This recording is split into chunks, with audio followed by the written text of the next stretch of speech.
Yo, what's good? Hit that thumbs up, man. ESPN is really running dry right now.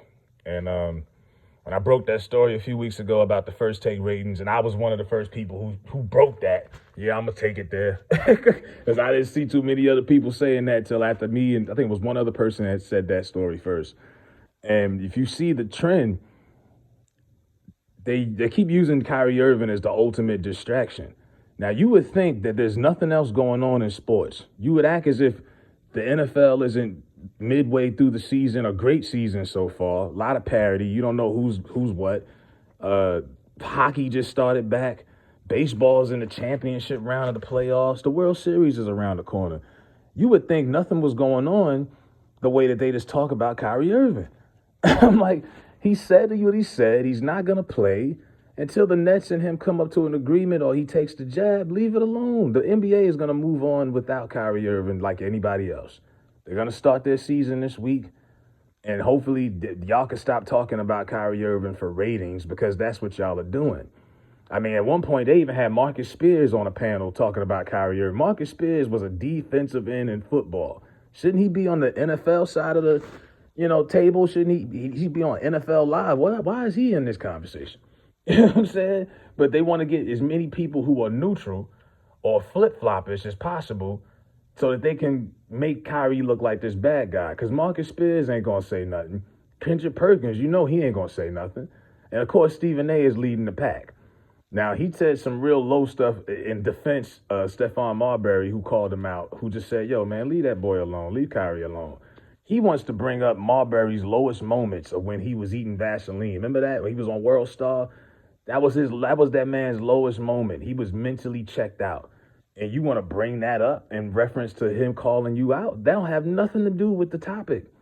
Nothing to do with the topic at all. And I'm surprised the mental health community didn't come down on Stephen A. Like, hold up, you know what I mean? That was kind of low.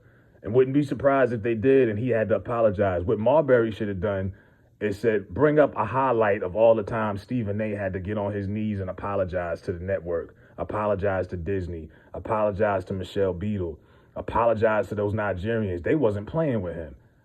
He never apologizes to when he calls out black athletes.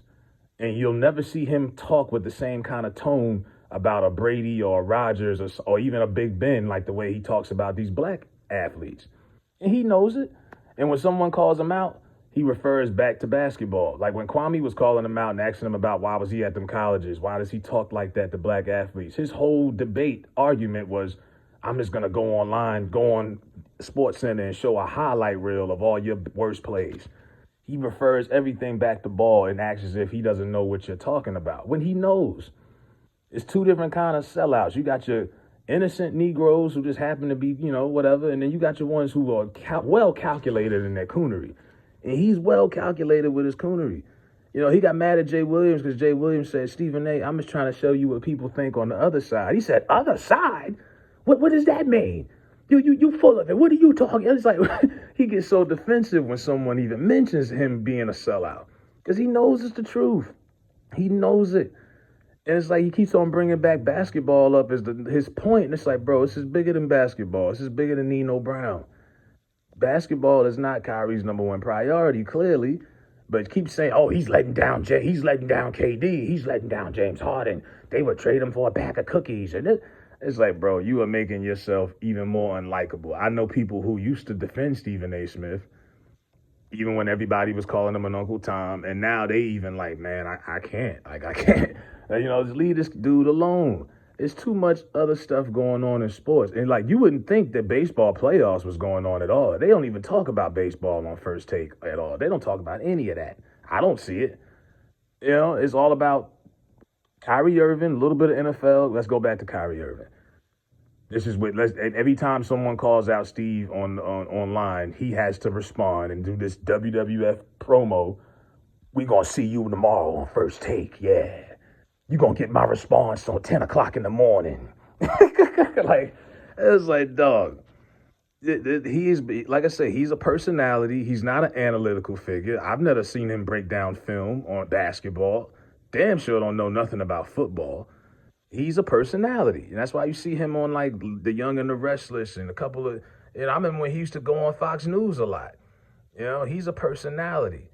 And that's the way. And anytime someone questions anything he does, he jumps, he gets real defensive, but you never really want to get down to the nitty gritty of what they were talking about. You still ain't answered none of Kwame's questions. And or any of Marbury's, statements, whatever he asked, like, yo, man, why are you bothering this guy? You said you didn't call him stupid, but you did. You called him out of his name. And you keep, oh, look, you letting your teammates down. You're selfish. Yeah, you could say that, but that's that man's body. That's what he wants to do with it. And if he don't want to do it, he don't want to do it. So move on. But the ratings have been so low that they're trying to just stick with the hot hand and what's got people watching. So right now, Stephen A beefing with people every week, that's the only thing that they have to resort to get viewership, because people are tuning out, people are being turned off. A lot of people, y'all know this is more about self-control. This is more about control of population than it is anything. He know it, we know it. Oh, I was skeptical about it, but I seen how many black people were dying. It's like, it's not just black people dying, but okay.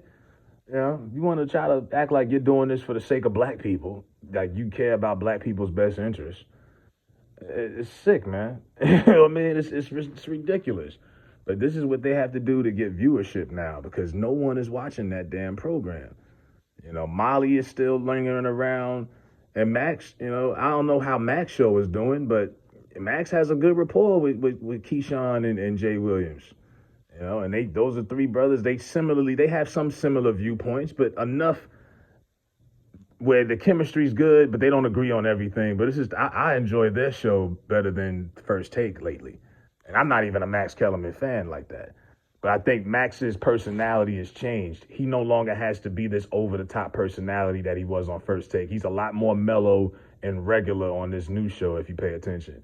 A lot of the stuff he used to do for value, face value, shock value, like saying Kawhi was better than Kobe, Brady falling off a cliff, he don't even act nothing like that. That was all to try to match the high personality of Stephen A. Because he's so animated, Max had to elevate his personality just to match it. But now that he's no longer a part of that garbage, he can just be himself. And I like him better being himself. And now, has anyone noticed how animated Stephen A. is? You could tell he was raised in a house full of women. He acts real feminine, bro. Especially the way he talks to black athletes when they screw up. And he don't talk to them the way he be talking to brothers like they on the street. His eyes get big, his neck start popping and rolling. What, excuse me? What? He just goes crazy. I was like, bro, was any men in the house when you was growing up? I mean, he thinks he can yell his way into an argument, and he gets that last, and you ain't gonna tell a woman, especially a black woman, she gonna get that last word. You know what I'm saying? He's like that. He argues like a black woman. He gonna yell over you, and he gonna get that last word regardless. And he's a man doing this, supposedly. Really, it's like, how do you even win an argument? It's like he says, come to the show. There's no real dialogue on the show because you're going to talk over everybody. I'm watching this man talking about football with NFL experts and former champions like Michael Irving. And you sitting here talking down to Michael Irving, a 3-time champ, a Hall of Famer, like you know better than he does. Like you know what a dig route is. Like you know all kind of formations and you don't know shit about football. And you trying to talk down to even Tim Tebow. He's talking down to people like he knows how to do, like he knows their job better than what it was when they did it. And it's just something real unlikable about that. It's like, dog, so you know everything? You know everything. Apparently. I don't get it, man. But yeah, they're just going to keep squeezing that limit until there's no more juice because they don't have nothing else. Talking about football and baseball is not enough to get people to watch this damn show. So that's why they're continuing to drag this Kyrie Irving shit out. And I'm tired of it, honestly. I respect Kyrie Irving for what he's doing. I just wish they would move on. And hopefully when the NBA comes back this week, maybe something drastic happens and they can leave it alone. But they're making him the example because he's the superstar. He's the influencer. He's got his own movie. He has his own shoe. They're not really concerned with Bradley Beal not being vaccinated because Bradley Beal plays in a dump of a franchise. He plays in D.C. He's not a household name unless you're a diehard fan or you play 2K.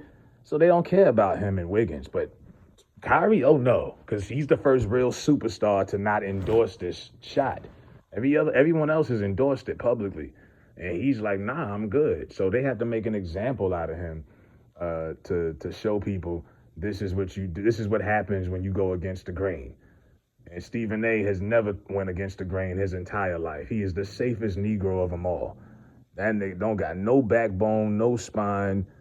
If they tell us everybody, you know, we anything ridiculous, he's just gonna go along with what they say. And as long as they keep giving him them big paychecks, he gonna do whatever master say, master tell him to do. So that's all that is. Like I say, hopefully I don't have to do any more of these Kyrie Irving, Stephen A. Smith videos. Cause even I'm looking at, I'm like, damn, this shit been going on for a minute. You know what I mean? But it's like every day they just keep dragging it. So hopefully this is the rest of that. But let me know what y'all think about this Kyrie Irving distraction. I'm out.